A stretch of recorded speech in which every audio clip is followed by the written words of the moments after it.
کاتی پێشکەشکردنی تەوەری دووەمی گفتوگۆکانمان هاتووە و لە ستۆدیۆی سلێمانیەوە مامۆستا نەبەرکەریم مامۆسای زانکۆ لەگەڵمان دەبێت داتاکانی ڕێکخراوی خۆراکی جیهانی لەبارەی ڕۆژی خۆراکەوە مەترسیدار بوو بە جۆرێک 3 ملیار کەس ناتوانن خەرجی خۆراکی تەندروست دابین بکەن 462 ملیۆن کەسی دیکەش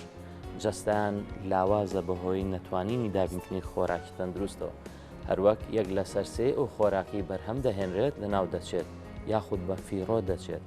بابەتی بەرزبوونەوەی بەردەوامی نرخی خۆراک پێداویستەکانی ژیان تەوەری گفتوگۆکەمانە بێت وەکو ئاماژەم پێدا بەڕێز نەبەرکەریم مامۆسای زانکۆ پسپۆری دارایی و ژمێریایی لەگەڵمانە بەڵام هێوی 16 ئۆکتۆبەر ڕۆژی جیهانی خۆراک بوو و 7 ئۆکتۆبەر واتە پێرێ و دوێنێ کە دوێنێش ڕوبەڕووبوونەوەی هەژاری بوو تەوەرەکەمان لە دوای ئەم دوو ڕۆژەیە کە لە جیهاندا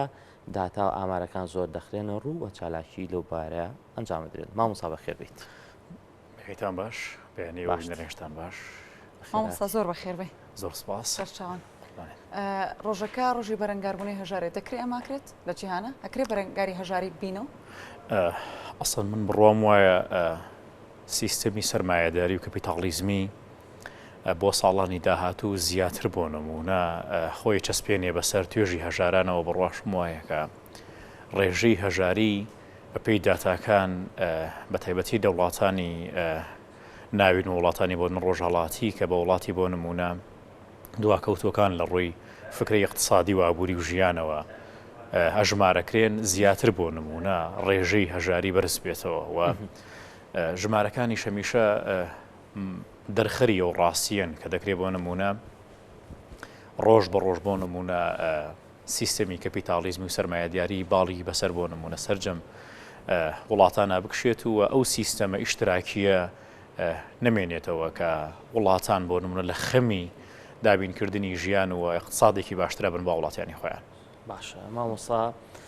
هێوی لە برسێتی و هەژارێکەوە دەستی پێکەم نەچمەوە بۆ 16 مانگ ڕۆژی جیهانی خۆراک خۆراک بۆ بەدەست هەموو کەس ناگات بۆ هەموو مرۆڤایەتی خۆراکی تەندروستی پێ ناگات هۆکارەکەی چییە؟ ئێمە گەر بە وردی بڕوانی من بڕوام وایە ئیدارەدانی وڵات یەکێک لە پایاسەرەکیەکانی ئەوەتانەیە کە سیستەمێکی ئابووری بەهێز دروست بکە و بۆ دروستکردنی سیستەمێکی ئابووری بەهێز پێویست بەوەیە کە یەکێک لەو خاڵانەی کە هۆکارە بۆ دروستکردنی سیستەمێکی ئابووری بەهێز بوژاندنەوە و گەشە سەندن لە سێکتەرەکانی گەشت و گوزار و کشت و کاڵی و پیشتازی و بازرگانی کەوابوو لە هەر وڵاتێکە کاتێک سێکتەری کشت و کاڵی بۆ نمونە گەشە سەنێ ئۆتۆماتیکیان دوو ئاماجی سەرەکیە پێکی ئاماجێکیانەوەتانێکە دەخل و داهاتی وڵات زیادەکە ئامانجی دۆمیشانەوەتانێک کە بەرهەمی ناوخۆ کە زیادە بێت و هەلی کاریش زیادە بێت کاتێک کە هەلی کار زیاد بوو هاوڵاتی بێتە خاوەنی داهات و دەخلێک ئۆتۆماتیکیان ئەم خاوەن داهات و دەخلە ئەتوانێت پێداویستەکانی ڕۆژانەی خۆی وەدەست بخات بەڵام کاتێک لە وڵاتدا ئەم سیستەمانە ئەم بۆ نۆم سێکتەرانە نابوژێنەوە لە نەتیجە وڵات و هاوڵاتیان پەنابەنە بەر هاوردەکردنی شمەکیش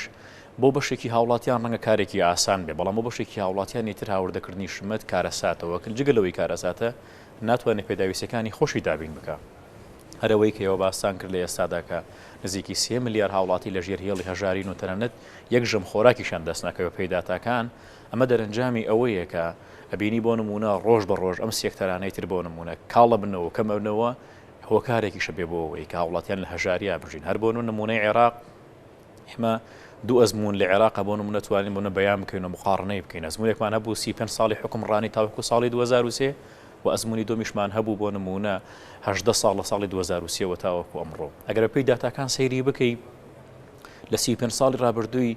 حکمی بۆ نمونە سەدام حوسێنی ڕژێمی بەحس بۆ نمونە ئێمە سەرباری هەموو پۆخڵەوات و خراپەکاریەکەی باسی لایەنە اقتصادی و زراعەکەیەکەین کەەوە کارێکە بۆ بوون بۆەوەی کە هاوڵاتیان بتوان هەلی کارێ نەبێت و بتوانن بەشە خۆراکی خۆیان وەدەست بخەن ئەبینیت کەمتر لە سادە حکومەتی عێراقی پشتی بە فرۆشتنی نەوت بەستەوە بۆ دابینکردنی پێداویستەکانی ناوخۆی بەڵام لە دوای ساڵی 2023ەوە ئەو بە 35 ساڵ لە سادە بۆ نمونە پشتی بە فرۆشتنی نەوت دەبەست بەڵام ئەمان بە 18 ساڵ لە 100 لە 2020 پشتیان بە فرۆشتنی نەوت بەستەوە بۆ دابینکردنی پێداویستەکانی ناوخۆ کەوا بوو کاتێک سێکتەری بۆ نمونە کشت و کاڵی ئاوە لە ئەنڕێ و وێرانەکرێ ئەو دەمە برسێتی دروسە بێ بێکاری دروسە بێ وەگرانیش دروسە بێ کە ئێستا لە عێراقیشە بە شێوەیەکی بەرچاو تەشەنی سەندووە باشە دکتۆر تەنها ببوورە مامۆستا تەنها ئەو سێکتەری کشتتوکاڵی کە تۆ باس کرد دەبێتە بنەمای ئەو سیستمە ئابوووریە بەهێزە من وەکو ئاماژەم پێ کرد ئێمە لە عێراق و لە کۆمەلگای شەرقیە سیستەمی ئابووریت ڕێعی پەیڕەوەکرێەوە تاک سەرچاوی و ئەمەش ئەم سیستەمە دواکەوتوترین سیستەمی ئابووریە لە هەموو دنیا ئەمە دەرەت لەوە کە کارەکتەر و بۆ نمونە دەسەڵاتدارانی ئەو ناوچە ئەو وڵاتە نەویستویان نەونە ئامانجیشیانە پڕۆسی ئابووری بەرەو پێش بن چونکە ئەمەی کە ئێستا لە عێراقا پەیڕەوەکرێ هیچ استراتیژیتێکی ئابووریتیانە تەنها نەوت دەرهێنێ و ئەفرۆشێ و داهاتەکەی وەرەگرێ و تەوزیعێکاتەوە بەڵام استراتیژیتی ئابووری ئەوەتانەیە کە تۆ هاوشەوەی بۆ نمونە قەتەر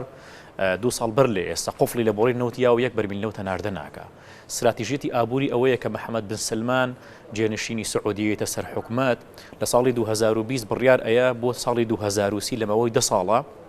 لە ساڵی 2030 هەناردینەوە ئەوش ستۆپی پێ بکات و بتوانێت ئێستا لە ئوردنەوە عرزە وەربگرێتەوە کولبدان بۆی سێکتەرێکی زراعی بەهێز لە هەموو ناوچەکە پەیڕەو بکە کەوا بوو پایەی سەرەکی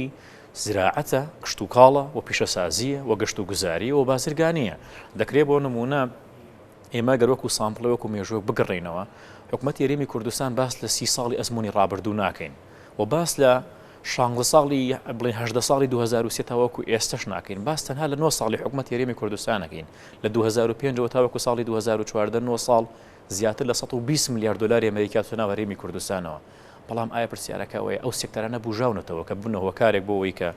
یەک داهاتی حکومە زیاد بێ دوو هاوڵاتی هەلی کاری هەبێ کاتێک کە هاوڵاتی هەلی کاری هەبوو ئۆتۆماتیکیان ڕوبەڕووی هەژاری نابێتەوە ئەوەی کە لە دنیا و لە هەموو پنتێکی ئەم زەمینە تووشی هەژاری و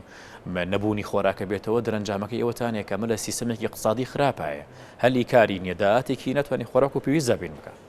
باشە مامۆستا حکوومەتی هەرێم هەمیشە باز دەوا کا سێکتەری گەشت و گوزار و کشتتوکاڵ ئەوێ بایەخی پێبە ئەو هەوڵانی کە تا ئێستا هەن شەرمنانن هەژارانن مامناوەندن لە چی ئاستێکە حکومەتی هەرێمی کوردستان من بڕوام وایە ئەبێت جگە لە ئیدارەدان بعدێکی سیاسیشی بۆ وەربگری یعنی بۆ حکومەتی هەرێمی کوردستان پێگە جوگرافیاکەی هەڵکەوتە جوگرافیاکەی وایە هاوسنورە لەگەڵ ئێران و تورکیا ئەبینین من بڕوام وایە حکومەتی هەرێمی کوردستان و بازاڕی حکومەتی هەرێمی کوردستان و عێراقیش بۆ بە بازاڕێک بۆ ساختکردنەوەی کاڵاکانی وڵاتانی تر و ئەمەش دەرەت لەوە کاکە پلانێکی وها نەبووە کە بتوانیت سیستەمی ئابووری وڵات بەهێز بکەیت بۆ نەبووە بەرەنجام ئەگەری هەیە بعدێکی سیاسی بێ کە کاڵاکانی وڵاتانە ساخ بکرێتەوە دەنا بۆ نمونە هەر ئێستا ئێمە هەموو ساڵەکەی بینین لە کاتی ساخکردنەوەی بەرهەمی ناوخۆیە جوتیارەکان ڕوبەڕووی چی کێشەیەکە بنەوە بەشێکی زۆریان بەرهەمەکانیان وێرانەکەن بەشێکی زۆریان بەرهەمەکانیان ئەسووتێرن بەشێکی زۆریان وازێهێنن سەرنجامەکەی چییە سەرنجامەکەی ئەوەیە تەواوی بەرهەمەکانی وڵاتانە دێنە ناو هەرێمی کوردستانەوە بێ ئەوەی هیچ بار و زەریبەیەکیان لا دروست بێ من دوێنێ لە محاضەرەیەکە باسیەم بابەتم کرد فێرخوازێکی خۆم باسی لەوە کردوتی بۆچی بەرهەمی دەرەوە لەناو بازاڕەکانی کوردستانە هەرزانترە لە بەرهەمی ناوخۆ ئەو معادلەیەکی زۆر ڕوون و ئاشکرایە من لە بەرنامەکانی پێشتر باسم کردووە طبعاً تەنجگە لەوەی تەنافوسیەکی بەهێزیە لە نێوانی ئێران و تورکیا کە بیانوێت زۆرترین بەرهەمی خۆیان ساخ بکەن و لە بازاڕەکانی عێراقا و خاڵێکی تریشەوەتانێک کە لە وڵاتانی تر دەستگیرۆکردنی سێکتەری کشت و کاڵی هەیە یعنی بۆ نمونە ئێمە بینیمان لە کابینەیەکە 2 ساڵ کابینەی دکتۆر بەرە محمەد ساڵح کە سەرۆکی حکومەتی هەرێمی کوردستان بوو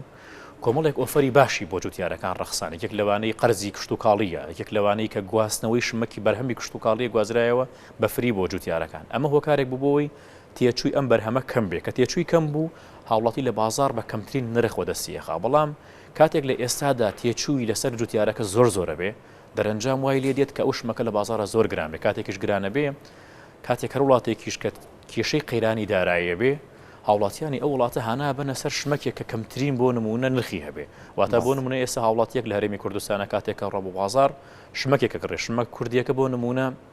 1000 دیناری عێراقیە بەڵام شمەکە بیانێکە بۆ نمونە احتیمالیە 2000 دیناری عێراقی بکەوێت هاوڵاتی لە بەهۆی قەیرانی داراییەوە ناچار پەناباتە سەر و شمەی کەمترین نرخی حلی ئەم مۆزوعەشەوەیە کە حکومەتی هەرێمی کوردستان و وەزارەتی کشت و کاڵ و وەزارەتی بازرگانی وەزارەتی دارایی بەتایبەتی ئەم سێ وەزارەتە پایەی سەرەکی حلکردنی مۆزوعن وەزارەتی کشت و کاڵ بتوانێت دەستگیریوێکی باشی جوتیارەکان بکات و سێکتەری کشت و کاڵی بکە وەزارەتی دارایی بتوانێت ڕسومات و باجێکی زۆر بخاتە سەر ئەو شمەکانی کە لە کاتی پێگەیاندنی بەرهەمی ناوخوا ئەو شمەکانە هاوردە نەکرێن وەزارەتی بازرگانیش بتوانێت کۆمەڵێک مەسانع و مەشارعی گەورە لە سێکتەرەکانی کشت و کاڵە لە هەرێمی کوردستانە دروست بکرێ بۆ ئەوەی هەم دیسانەوە بەرهەمی کشت و کاڵەکان ساغ بکرێنەوە و بێتە هۆکارێک بۆ ڕەخساندنی هەلیکاریش. باشە مامۆستا وەکو خۆشت باسکەی من لە وڵاتانین کە داهاتەکەمان پشت بەفرۆشینەوەتە بە سێم بانێتات لە خێراکانی کورسات ئەڕۆیش کە نرخی نەوت ئەمڕۆ گەیشتۆتە $85. ئەم بەرزی نرخی نەوتە کاریگەری دەبێت لەسەر داهات و شێوازی بژێوی ژیانی هاوڵاتیان لە هەرێمی کوردستان و عێراق. من بڕوام وایە بە جۆرێکی زۆر بەهێز کاریگەری نابێت چونکە لە هەرێمی کوردستانە ئەگەر وەکو سامپڵوەری بگرین نرخی نەوت چەند بەرز بێتەوە سەرنجام احتیمالی هاوڵاتیە بیکاتەوە بڵێەوە موچە باشە بێت و فئەیەکی دیاریکرا و موچەکەی خۆی وەرەگرێ. بەڵام لە کۆتاییە کاتێک کە بۆ نمونە موچە لە هەرێمی کوردستانە باشە بێتەوە بازاڕیشە بژێتەوە کەوابوو ئەکرێ بۆ نمونە وەکو قازانجێک هاوڵاتیان و حکومەتی هەرێمی کوردستانیش ببینێ کاتێک کە نرخی نەوت بەرزە بێتەوە داهاتی حکومەتی هەرێمی کوردستان زیاد دەکات. بەڵام ئەبێ پلانی استراتیژیەتی دارایی هەبیان ئابووری هەبێ. حکومەتی هەرێمی کوردستان وەکو ئاماژەم پێکرد لەو مدەی 9 ساڵە زیاتر لە $120 میلیارد بۆ هاتووە بەڵام تەنها یەک فەقەرەی لاوازی دارایی جێبەجێ کردووە ئەویش داهاتە بووە تەوزیعی کردووە پلان و استراتیژێتی ئابووری نەبووە بۆی سێکتەرەکانی تر ببوشێنێتەوە. ئێستا بۆ نمونە ئەگەر نرخی نەوت بەرز بێتەوە داهاتی حکومەتی هەرێمی کوردستان زیاد دەکات کە داهاتی حکومەتی هەرێمی کوردستان زیاد بکات باشترین پلان چییە بۆەوەی کە حکومەتی هەرێمی کوردستان پەیڕەوی بکات چونکە ئێمە ساڵانە زیاتر لە 100,000 بۆنە دەرچوومان هەیە لە زانکۆ پەیمانگاکانی حکومی و غیرە حکومی. ئایا حکومەتی هەرێمی کوردستان منە میشاڵم پلانی چیە بۆ 5 ساڵی تر بۆ هەموو دەرچوانە باشترین چۆیس و پلان بۆ حکومەتی هەرێمی کوردستانەوەیە کە کاتێک داهاتی بەهێزە بێ سێکتەرەکانی پیشەسازی و گەشتیاری و کشت و کاڵی ببوژێنێتەوە بە بوژانەوەی ئەم سێکتەرانە دوو ئاماژە سەرەکیەکە پێکەی هەلیکارە ڕەخسێنێ و داهاتی حکومت داهاتی هاوڵاتی زیاد دەکات. بەڵێ مامۆستا بەردەوام نرخی پێداویستیەکانی ژیانی ڕۆژانەی هاوڵاتیان و مرۆڤایەتی بە شێوەیەکی گشتی بەرزە بێتەوە. باسمان کرد 3 ملیار کەسەوە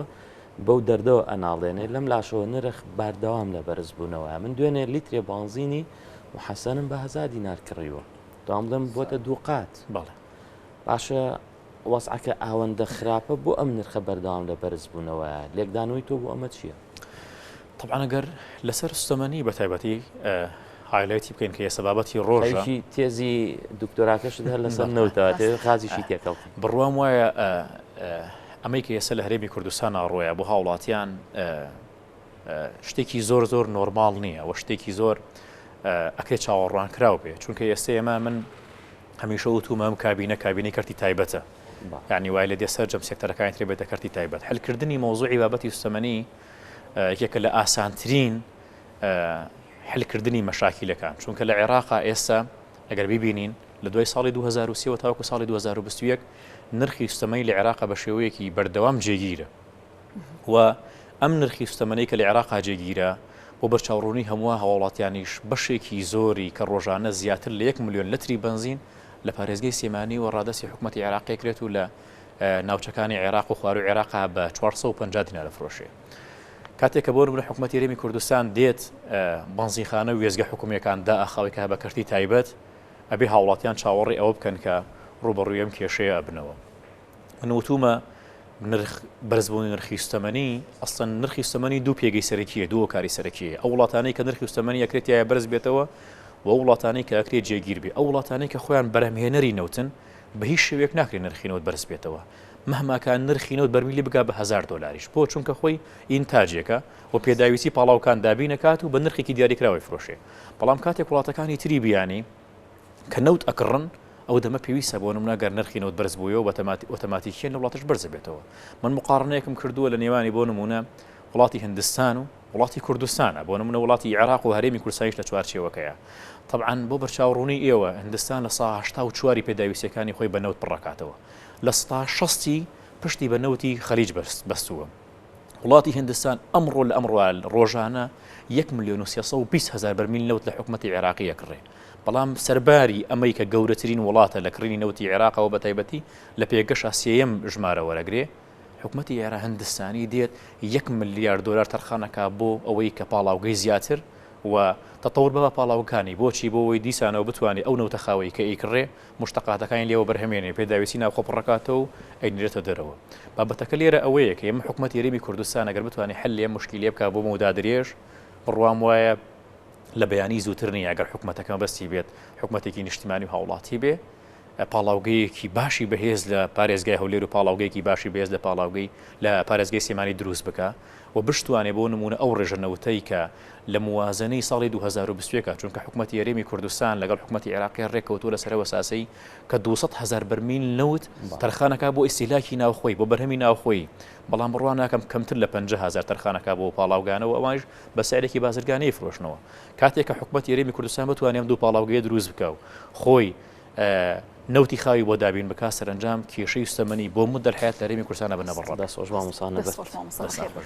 بەڕێز نەبەرد کەریم مامۆسایی زانکۆ خۆشحاڵ بووین کە لەگەڵمانە بوو زۆر بەخێر بێ سپاس بۆ ئامادەبوون سەرچاوان